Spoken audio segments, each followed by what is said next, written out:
Hello everyone, welcome. I don't know if you can see it, of course, because now I'm too close to FalconAlley football, our first article reading. I had one where I did the draft read, the longer version I had earlier this year of that recap. So now we're going to do the Benz recap for you. This is shorter. If you saw the 7 Periscope notification or 7 Periscope things I did. So this is a lot shorter than that, but it's a quick recap. So be sure to check out FalconAlleyFootball.com for articles, red hot updates, power of the positive, and more. Welcome to the Benz Nest. Yes, that is what I plan to call our brand new and shiny Mercedes Benz Stadium in Atlanta, Georgia. Unless someone comes up with a better tag name. I think we all know no one has said Georgia next to Dome in 15 years. We're defending the Dome. I'll meet you at the Dome. So, you know, nobody's going to say all those syllables in Mercedes Benz Stadium. But that place was incredible. For a live tour of the stadium, like I said, check out my YouTube channel, FalconAlley 24, where I break down the levels and sections, and it is in 7 different episodes on there. But I also have it labeled so you can tell what's covered in those, what level, and what, like I said, each kind of individual thing that's covered there. And some commentary. It's a little fuzzy because I guess I should have had my earphones in to get the microphone a little bit closer with the noise and everything, but you can hear. You can get enough. So August 19th, 2017 is going to be a day to remember. The Atlanta Falcons owner, Arthur Blank, opened up his second home to season ticket holders of the Atlanta United and the Atlanta Falcons. The best way to describe my day is wow and incredible. Mr. Blank said he wanted a fan-focused stadium. Well, that's a win, because I walked in through the Falcons landing and past the Georgia Dome into the front entrance. And once you pass through security and scan your own ticket, which was working pretty well, I think there's some issues, but I'm not sure if it was the people or the scanners. There's a huge open area where the band, cheerleaders, Freddie Falcon, and Felicia, the massive Iron Falcon, are located. I entered the actual stadium, and if not seeing the field, I would not know I was at a football stadium. The first view is the field ahead of you, and Molly B's just to the right. And Molly B's was, of course, named after Mr. Blank's mother. It has 2 sections of seating, one of which directly overlooks the field, and another area kind of cordoned off a little bit farther in, obviously.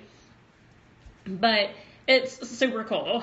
And there are numerous concessions around all levels of the stadium. There's specialty food, burgers and hot dogs, ice cream, and even a health food kiosk. Probably more than one, but I just saw the one. And as promised, every turn is a drink fountain where you can refill your own sodas all day long. There are also recycling containers throughout the stadium and restrooms literally around every corner. They are kind of cordoned off where you don't really notice them. They're not prominent, but as soon as you flip a corner, there they are. So that's really cool. So you're not missing any, very much game time. Did I mention there's like 2,000 TVs? I don't know how many. I wish I had a count. I might research that, because speaking of around every corner, every column in there had a TV. The restrooms, anywhere you're going to be, any food area, anywhere you're going to be, there are multiple TVs. So realizing that the Benz was not at capacity, there were enough people there to understand the game day concept, because there were a ton of people. All of the first level restaurants and amenities were open and serving and operating, and many of the other levels were as well, just not every single one. There are living room setups with huge TVs in several locations, to include additional screens at the bottom of the main screen, which I imagine would show additional games and high priority items of that week. There are lounge areas, charging stations, and standing tables throughout the entire stadium. This should definitely allow fans to get in and eat comfortably and early and be ready and seated by game time, which was one of the things Arthur wanted. He has a lot of prices that are those family prices. I can't remember the exact term they used, to have burgers, dogs, and such, popcorn deals, french fries, whatever all it was, to make it really fan friendly and cheaper to get in, so people are going ahead and getting in there. And also I heard today that any of the restaurants that are in there cannot charge more than they do at their actual restaurant. So there's no gouging going on. That's what you're going to pay if you're at their location or if you're at the Benz. You can also eat at a myriad of locations while watching the game at those standing bars that are around the stadium, again, on all levels. It's a ledge. I don't know. I call it a bar in my article. I don't really have another name. It's a ledge, but one thing I know, a lot of places have a ledge that you can barely sit your drink on. This is a ledge where you can definitely set your stuff on, your phone, your food, whatever you're eating, and watch. And again, that overlooks many of the areas. Again, if you'll look at the Periscope or the article, or the pictures rather, I put on our Facebook page, you'll definitely be able to see that and tell how often those are around and how big those are to be able to use. Speaking of bars, every liquor type seemed to be covered, and they have an inserted bar along the way. Each of those look like its very own bar, not anything that was inside the stadium. And if you want a break from the game, you can check out the city view from several locations on each level. The window view of the cities is incredible and definitely opens up an already huge stadium. There are also photo opportunities, a Budweiser Tower, a football field covering a wall, an Atlanta United life-size coin, and many more. Or you can visit the 200 level for the DJ station, where they're going to have tunes and contests and maybe even some celebrity visits. Who knows? That was a really cool happening place Saturday.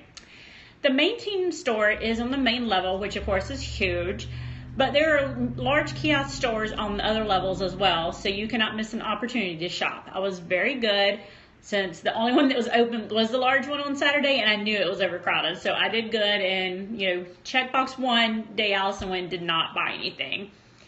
Up on the 300 level, if you're disappointed because you're way up there, because it's high up, don't be. You can take the escalators or elevators or the dreaded stairs, which I did in heels. Highly recommend that.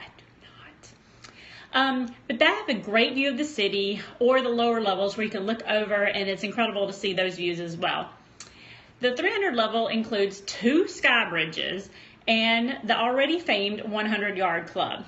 The sky bridges are over the main entrance, so they do not contain seating, and they provide an incredible view of the field and the entire stadium with the shelved bars for eating, to eat and drink. The 100-yard club has 9 columns spotlighting players and head coach Dan Quinn. I'm not sure if these are going to change because they are painted on, but the players that are currently covered are Julio, Devontae, Deion Jones, Grady, Vic, Matt Ryan, True, and Alex Mack. And all 4 sides of each column contain pictures and information about the player, their life, an impactful quote, charity work, etc. So they're really fascinating, not just to see this huge, bigger than life size picture of your player in action, but to see all this great information about these guys. There are also stadium seats next to the walls between each of the entrances to the stands, where tons of people were sitting and relaxing and seeing everything. Again, you can eat there, obviously. There are several concession stands up there, standing eating tables as well, soda refill stations, of course, and condiment tables throughout this section. And that is all on top of a football field painted floor. So that's kind of the 100-yard.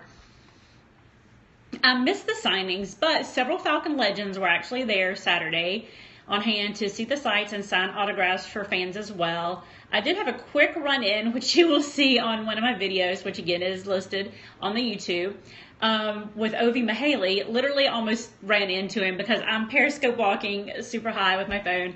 Got to speak to him really quick. It was super cool. But I also heard that obviously Ovi was there for the signings, and Michael Turner, Michael Jenkins, and Rod Coleman, and some others. But those are the names that I remember somebody telling me. And last but not least, because it is about the football field, which was gorgeous, but the seats, they are bigger and more comfortable than the Georgia Dome. And depending on your location, you may have padded seating, cup holders that are on the seat in front of you, or on your armrest. Some of the armrests are movable. There is literally not a seat in the house that you cannot see absolutely everything, from the field to the touted halo board, the city, everything. I was at the stadium for nearly 4 hours, so be happy that the Periscope is not 4 hours of Periscope time. And I know I didn't see anything because I never saw the famed Chick-fil-A drama, which was apparently open Saturday. But I saw Chick-fil-A cups and food, so I know it was open. But I covered a lot of the stadium. Again, you'll see those in those pictures. But Mercedes Benz and Delta have ground level sections, and I did make it down to the Delta section, which is literally you were fenced away from being on the field playing. But inside that includes a lounge and a restaurant area, and outside, like I said, they're fenced in right behind where the sideline and the players will be. So a special thanks to the Atlanta Falcons and Arthur Blank for hosting this great event. It was so awesome to see. And everybody now can get in, as many people as were there, obviously, can come in, already found their seats, picked your bathroom location, your food and drink locations. And this way you don't have to hunt all this stuff up on the first day. So on September 17th, everybody will be ready to get in, eat, and be in their seats, and plenty of time to cheer on the Falcons over those cheeseheads of Green Bay. So bring on the season is what I say. I am super excited and hyped now.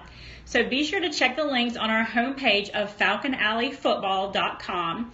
The YouTube channel is FalconAlley24 and Facebook is FalconAlley Football. Check all those. We've got, like I said, video recaps, the pictures, a ton of pictures from the day. And as always, stay in the fast lane and set your Twitter and Periscope notifications so you do not miss an episode of Falcon Alley updates. And forever, rise up!